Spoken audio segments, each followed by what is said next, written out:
everybody. Welcome to Best and Worst. This is the show where we talk about one of our favorite talents and what is their best and worst film.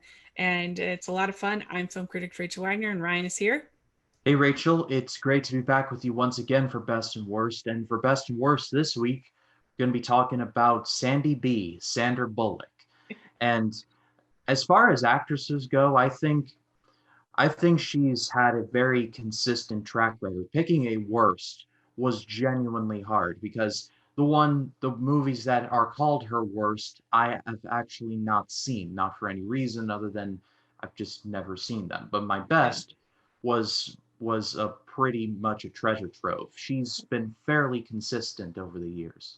Yeah. And she's done, of course, she had the rom-com phase in the 90s and early 2000s, which were incredible.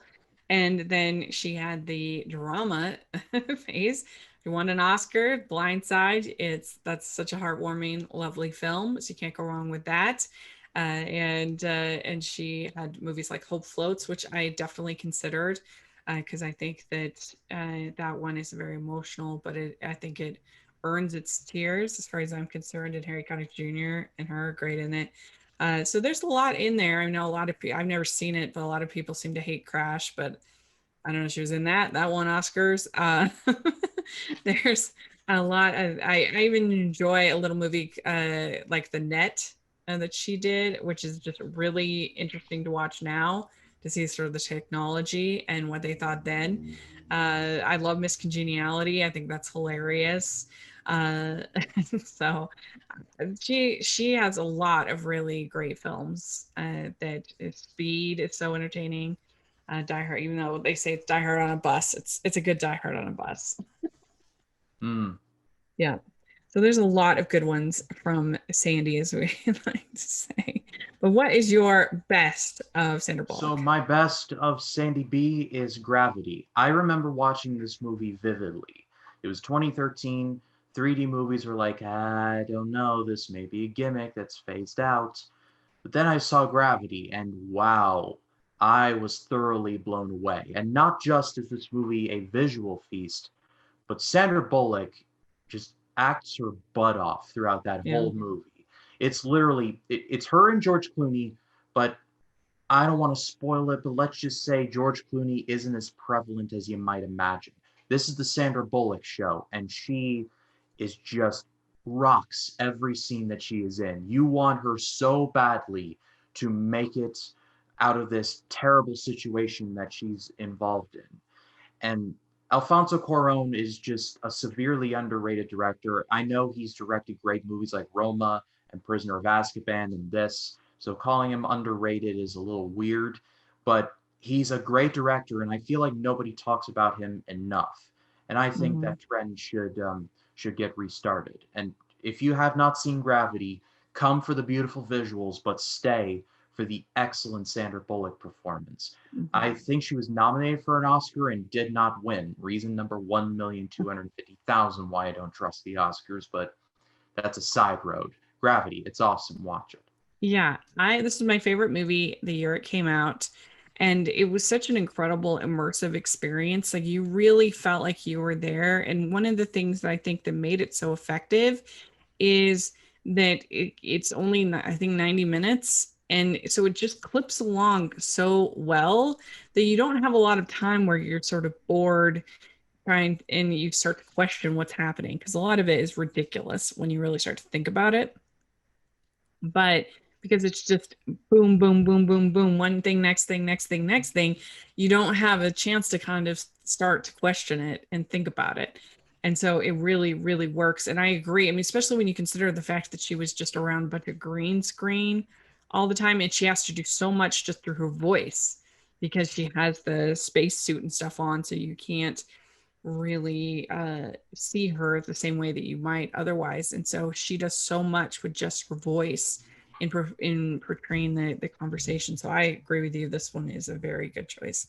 I really like Gravity. I think it's very good. It's a Yeah, great thriller. yeah. I'm a big fan of horror movies, but there are several horror movies where I get in and I get out of them. I'm like, just shake it off. But Gravity, the scene where Sandra Bullock is tumbling over end into Yeah. void of space, that's like nightmare fuel for me because space is nothing. It's just an endless vacuum. And like you may run into an asteroid about 10 light years or 100 Earth years from now. I mean, that's a rough guesstimate. So she could have been tumbling just forever and ever, and just it's terrifying to think Yeah, about. yeah, it is definitely. Well, my choice for best of Sandra Bullock is a hard left, as you like to say. And it is from her rom-com days. It is While You Were Sleeping, which I think is one of the best written rom-coms ever. I absolutely love it. And you do have to accept the basic premise of her kind of pretending to be this man in a coma's girlfriend, fiance. But it executes it so well, and the cast is so great. And I think it does such a good job of talking about loneliness and the struggles of being alone. And I think it's just so genuinely funny. And I think that her and Bill Pullman have such good chemistry between the two of them. And I love scenes like when they're all eating dinner together. That's hilarious. that that so feels so authentic. And I just think anybody who's been lonely, this movie is like chicken soup for the lonely person's soul. I think I love it. It's so good. Yeah, I had never even heard of this one, but just judging from your words on it, that sounds fascinating. Oh, you got to see it. It's really really good. It's just a great rom-com. And if you do see it, my friend Greg, who's a screenwriter, for New Year's, we did a whole episode just talking about While You Were Sleeping on Hallmarkie's podcast. So if there are any fans of this movie and or anybody that wants additional sort of my thoughts and commentary, I'll put a link down. People can check out that episode because it was really good. So, what is your worst of Sandra Bullock? So for my worst, and like I said, the ones that are considered her worst, I have yet to see, not for any reason other than I just haven't seen them. So I'm gonna choose Our Brand is Crisis. This is just a fairly run-of-the-mill political thriller. It's about Sandy B, who is a political strategist who is imported from the U.S. to, I want to say, Brazil, to help out with a candidate who is vastly unpopular. And so she takes over the whole thing and says, our brand is crisis. We need to point out the negative, negative, negative, negative, and insinuate by saying this guy is going to fix it all. And it's just very, it just felt very milk toast to me. I think there's some good chemistry between her and Billy Bob Thornton, but again, it just kind of the movie's just kind of there. Not Sandra's fault. She's actually gets some pretty good quiet moments that I like, but yeah, it was very hard picking a worst because the ones that are considered her worst, like I said, I haven't seen. I just think Our Brand of is Crisis was just kind of boring. I haven't seen it, so I don't know. But yeah, I heard it was pretty bland. So, and I think it's based on true story, if I'm not mistaken. So I believe that's what I read as well. yeah. Well, my choice. I thought about Miss Congeniality too because that's not good. But it's like watchable, I guess. It's like it's not good. I thought about picking Miss Congeniality too, but you got to go with Speed to Cruise Control. The original Speed is great. It's super entertaining, very well done. But Keanu Reeves, even when he was just kind of more at the beginning of his career, he knew to stay away from Speed to Cruise Control. But Sandra Bullock was not as lucky. And this is supposed that the computer hacker has broken into the cruise ship. And I mean, the whole concept is ridiculous because cruise ships can't go fast; they're very slow.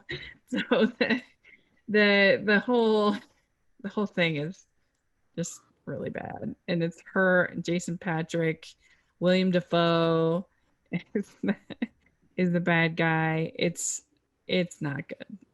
It's just ridiculous. And it's too long. It's over 2 hours long. Oh, Yeah, talk about a movie that shouldn't have been gotten a sequel because Speed, I have not seen it, but the concept of Oh, you haven't seen it? sounds perfect. A bus can't go under 50 miles an hour. A bus, like we're not talking about like a Mini Cooper here. We're talking about like a bus. So you get that thing 50 miles an hour, it's like a rolling battering ram. A cruise ship, while heavy, it's like Yeah, that's right. it's like noisiest when it's in fog. Yeah, it's just bad. It's ridiculous. So yeah, don't see Speed 2 Cruise Control. Tell us what you think are Sandra Bullock's best and worst. We'd love to hear your thoughts in the comments section. And make sure you check out our longer podcast. If you enjoyed this shorter episode, check out we are doing a July and August preview this week. So please take a look at that for all the streaming services. I think you'll really enjoy it.